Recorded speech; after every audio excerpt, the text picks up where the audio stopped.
At number 1, the wonk in this.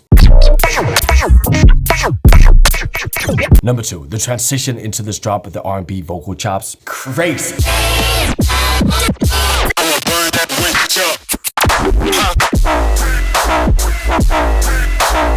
Number 3, I love when Chase and Status make something that isn't drum and bass, and this one hits. Yeah, but doing it raw. Should've been doing a tour.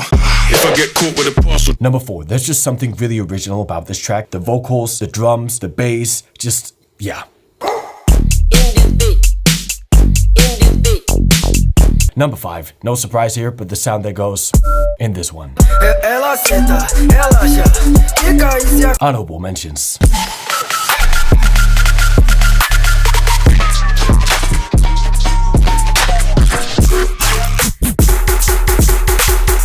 Don't forget to go follow my Loud playlist on Spotify. It's the only playlist on Spotify that's been updated every Sunday for 9 years.